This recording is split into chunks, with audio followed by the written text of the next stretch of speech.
Right?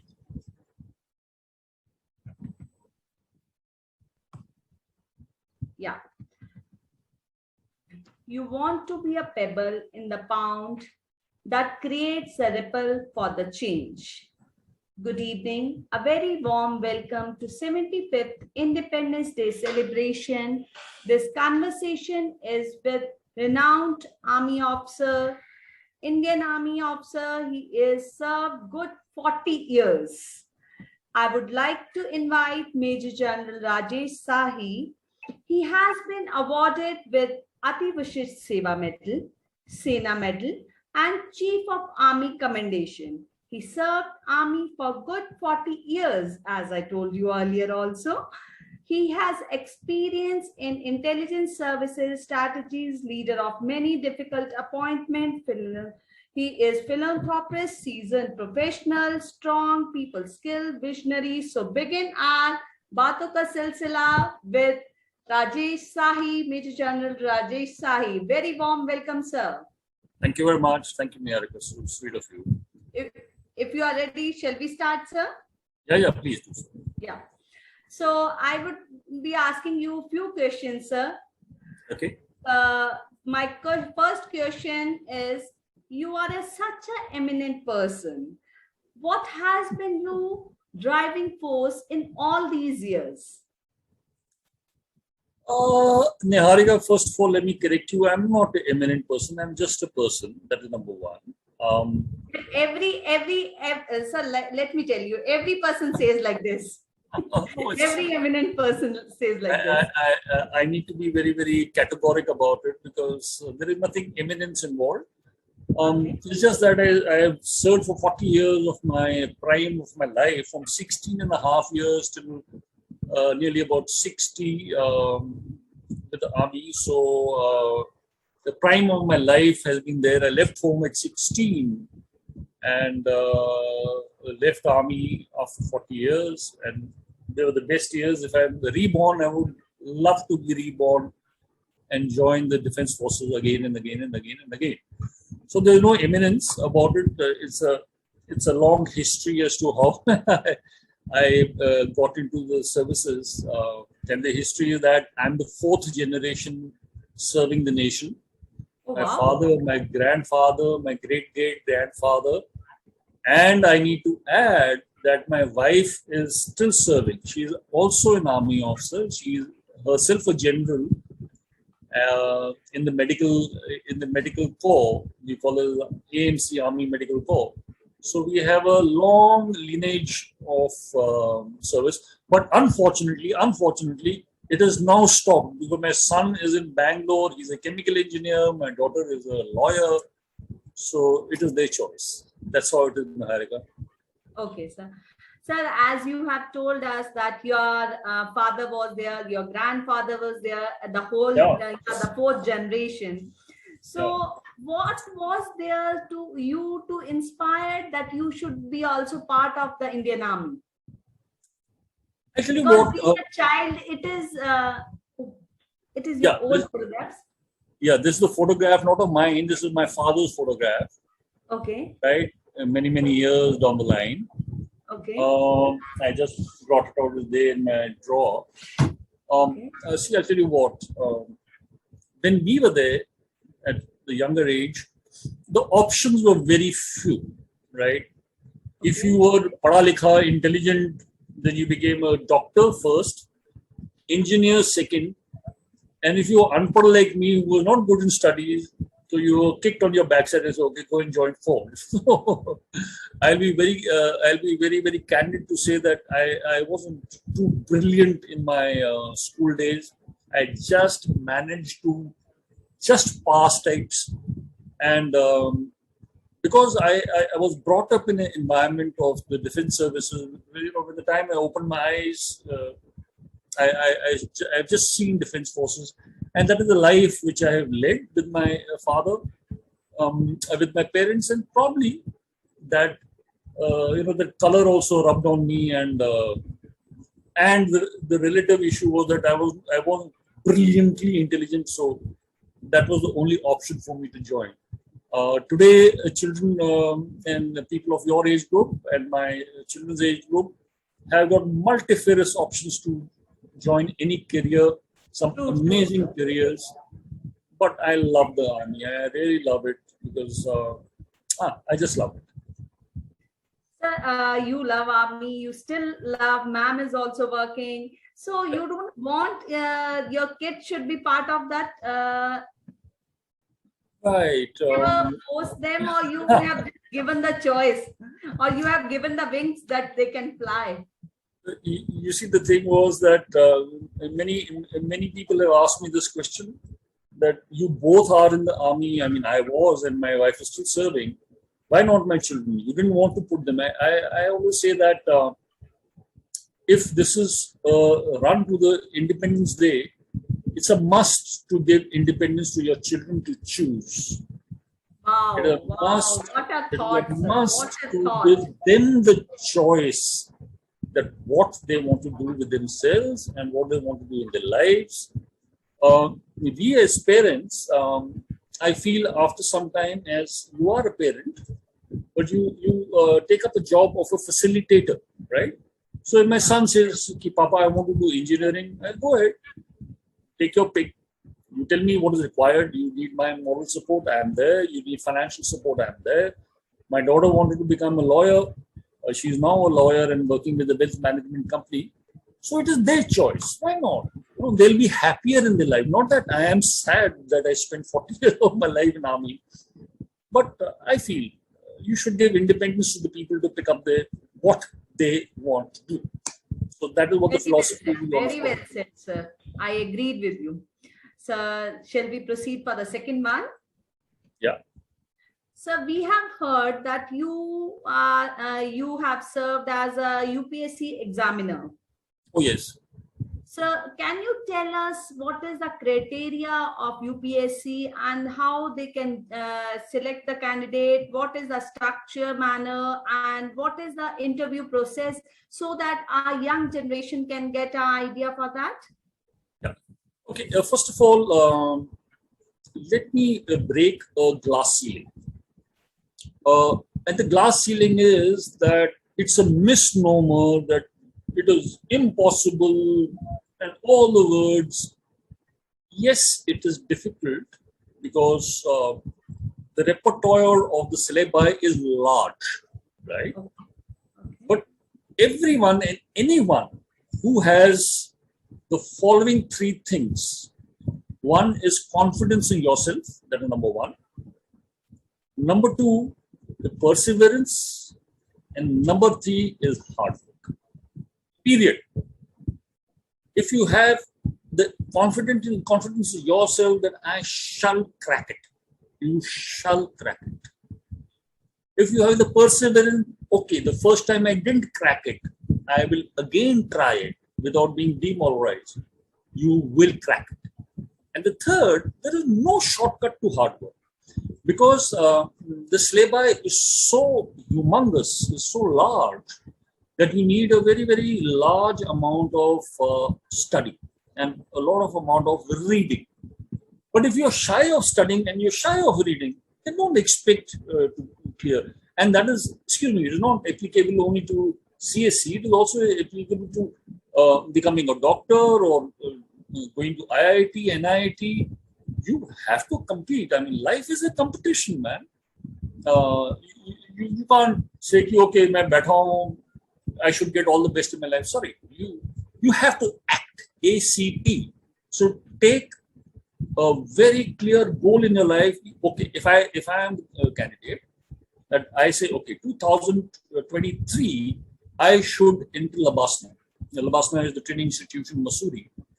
If I am there, I would put a photograph on Labasna on my study table on the wall and say, see you 2023. Now that is my goal. That should motivate me. When I speak to participants and students, so I said, okay, why you want to become an IS officer? Why you want to crack the CSE or IPS or IFS or whatever? Sir, I want to do it for my parents. I said, sure. Who else? I want to do for my dada dadi. Okay. Who else? My nana nani. I said, okay. Anyone left? Even your dog or pet or whatever you have, do you want to do it for them? Don't do it for them. I always tell them, do it for yourself. Start being slightly selfish, yeah. I want to achieve. Suppose you don't achieve, will your parents kick you out and throw you out of your house? Sorry, they will love you as much as they love you, right? If I say I want to do it for me, myself, you will succeed. If I have to do it for my padosi, Mr. Sharma or Mr. Kapoor or Mr. Sahai, don't do it for that. Yes, your parents will be proud that you cracked the CSE exam. But if you don't, it doesn't make a damn difference. They are very resilient. Parents are very, very, very resilient. So start thinking of yourself. I always tell them, be selfish. And be selfish is to attain your goals. That is number 2. Number 3 is that everyone is looking at interview. So I tell them, okay, if my goal is from here to Mussoorie, that is the training Labasna, I have to clear 3 parts. One is the prelim. Second, if I clear the prelim, is the mains. And if I clear both and make it in the merit, is interview. So don't jump on the third, jump on the first. So first study for your prelims, which is MCQ, right? After you cleared it and you made the cut, then you start studying for the mains. Because when you're studying for prelims, you are also actually studying for your mains. But both are different ball games. MCQ is multiple choice question. You may be right, you may be wrong. The mains are your analytic power, number 1. Number 2, how do you sell yourself? Everyone, all 3 of us are sitting here. And if I take a topic of anger. Now, anger or fear or love or any emotion is the same for all 3 of us. But how I project it, how do I sell it, is what is success about. So, mains is good knowledge. 19-20 ka farak, 19-20 between a guy who makes it or who doesn't make it. But the guy who makes it is how he expresses it in writing. How does he frame his answers? What I want to sell you this pen. Okay, Niharika, I want to sell this pen. Yes, sir. I need to know what is your requirement of a pen, what color you require, what type you require. I have to understand you. So when I, as a participant or a student, write a paper, I need to put myself where the examiner is sitting there, right? Examiner spends 10 to 12 days every day checking about 300 plus 400 papers. He reads through all the answers. Oh my God, I should not say it. Some are very nonsensical answers, but you have to read through it. No one will just say, yes, tick mark kar do, clear kar do. So you have to place yourself at the examiner level. That how does really appreciate how I have written. Okay. So that is extremely important. And of course, interview is a different ball game from the balance two. So that is how it is. Okay. Very well said. Very well explained. I think our youths will get fair idea so that they can where to start. And Niharika, I am open to post my retirement in 2017. I also am aligned to certain people who assist the participants in interviews. I'm open to anyone to give me a call who's serious and who's cleared the mains. Abhi nahi, not now. I have not cleared the mains and start talking to you. Sorry, that is wrong. To reach out to me. I'm very sure you'll give out my mobile number and my email or whatever, and my LinkedIn. Tell them to reach out to me. I'm okay. In fact, I've attained whatever I had to attain in my life. I need to give back to the society. And I do a lot of pro bono work. I'm a coach in emotional intelligence. I'm an NLP coach.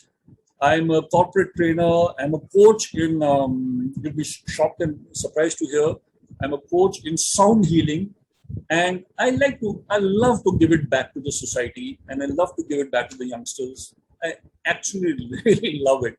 So anyone can reach out to me. So all these things makes you renowned and eminent personality, sir. Oh, no. Don't get me wrong. See, Niharika, when I retired, I was in the combat arms. So all my life, I have fought battles, right? Okay. All my life, I fought for the security of the nation. I've been fired upon, I have fired upon, and all those things which we undergo, which are part and parcel of a training, nothing very great. But when I retired, I didn't know what to do with my life, right? I had to do something about my life. I couldn't sit at home and play golf or have a drink in the evening. By the way, I don't drink, I'm a teetotaler. I couldn't do that. I had to do something. So the best path, which my mentor taught me, who is 20 years younger to me, by the way, a lady, told me, sir, do this. You are good at it. Take training. I will help you out. She's a professor. And that is how slowly and steadily I got into this. And I increased my repertoire of getting to unlearn and relearn. So guys get very surprised. 40 years you've been in combat operation, fighting, and suddenly you become an emotional training coach and you coach people on NLP. So there's something new. I got too less a life to lead. I want to make best use of it, whatever life I have. That's what my aim is. Inshallah, sir. So let's move to the third one. So how have the armed forces changed from the time you joined and the present time? Okay, I joined way back in 1980 as a commissioned officer, and I was trained for 4 years prior to that. And I retired in 2017. Like the world has changed, the army has also changed. The defense forces have changed. I don't say specific to army. Our thinking has changed, our strategies have changed, our tactics have changed, our weaponry system has changed. In fact, when I joined, we had a very prehistoric sort of a weapon which used to fire single shot, and it was heavy, and you have to carry it on your back. Slowly, other weapons came in, and now you have in AK-47 and other weapons which are there, which are much sophisticated and very, very good. So that is the weaponry system. When we joined, the Air Force and Navy were not as much as it is today. Like you have Rafale and you got Chinooks and you got the world at our feet. As long as you have money. You have aircraft carriers. We made a new aircraft carrier, which has done a trial run and will be commissioned. So the thing is that the tactics have changed. When I joined, that time terrorism hadn't hit India, right? And terrorism hit us at around 85, 86 or so. It started gathering impetus. I'm talking of the valley, Jammu and Kashmir. And we had to adapt. We had to adapt quickly to be able to get into a new posturing, a new tactical issues to handle terrorism. We had insurgency in Northeast for many years and still continues. So those things, your thinking process changed. Now with the thinking process, the hierarchical processes also changed. In my days, if we had to fire across the the LC or something, LOC or LAC, LAC of course no, LOC when you had to fire across it, we had to seek permission that should I fire? That guy is firing at me. So there was a hierarchical process to say, okay, right, go in, but don't fire more than 10 rounds, hypothetically. But today, we encourage our youngsters not to look back and ask. He doesn't have to say, sir, do I fire? If he tells me that, I'm going to kick his backside to say, shut up. You are the man on site. You take a decision. Don't worry. If your decision is bad, I am there at the Rock of Gibraltar holding your back. Don't worry.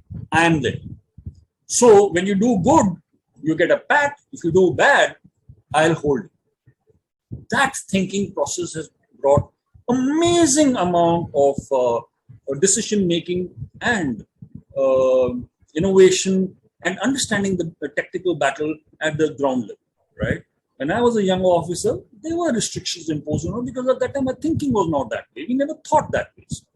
So any evolution which takes place either in the service or in the civil or whatever, it has to change from your mindset. Tell me, 2 years back, you ever thought COVID is going to hit you? Nonsense. We never ever bloody dreamed of COVID. It hit us. It hit us bad for first 3-4 months. We didn't know what is happening. But we have started evolving. That is why today we are on this modicum of communication. That we are learning a new way of communicating with each other. Is that it is an evolution which has started, right?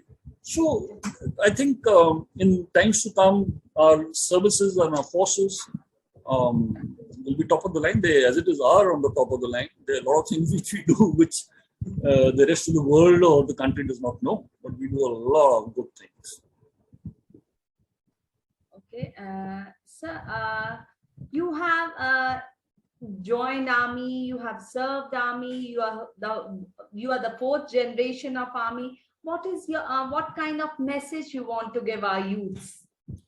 Yeah, when I do a lot of workshops and talks to students and management students, and in fact, I have gone even spoken to school students of 11th and 12th. And I always tell them to listen here. To love your nation does not mean you have to be in uniform. Sorry. Being a patriot is not necessary that you have to don a uniform. A love of a nation comes from within. I'll be very stupid enough to say that the mantle of being a patriot is only with us. Sorry, it is not there. What the people are doing in the civil street, now that I'm exposed to it, is amazing. It is out of the world. If we, as the forces, are supposed to protect the borders so that there is no incursion within our borders of our land. Why do we do it? So that you get a security who are working inland to develop the country. So it is not something which is in compartment. It is like an octopus. Octopus has got his tentacles, but when an octopus has to move, all the tentacles like this get like this, and they move to a direction, up and down or right or left, whatever. So we all are a part of an octopus, and the head of the octopus is the thought of the nation. And all of us, even if you are working in the civil street, you are doing it not only for yourself, but you're doing it for the nation. If you get revenues, you get jobs, you enhance the credibility of a corporate, you improve the infrastructure, you give so much employment to people concerned. What is that? That is nation building. I never realized 10 years back that my life is on this. So is your life, right? 10 years back, I could never ever envisage that this is going to be my life. Everything is on this. Maybe 10 years down the line, Niharika, you may have something else. You may just show me a ring to say, sir, this is my life now, because all the data is now inclusive in my ring, right? So everyone who loves, supports, and defends the country in whatever capacity is a nation builder. It is not necessary it is vested with me because I wear a uniform or I sit on the border. That is my job, to sit on the border, to protect the territorial integrity of the nation. To bring down the nation is your job. Okay, so be very, very clear. We all are doing good jobs. Okay. Yeah.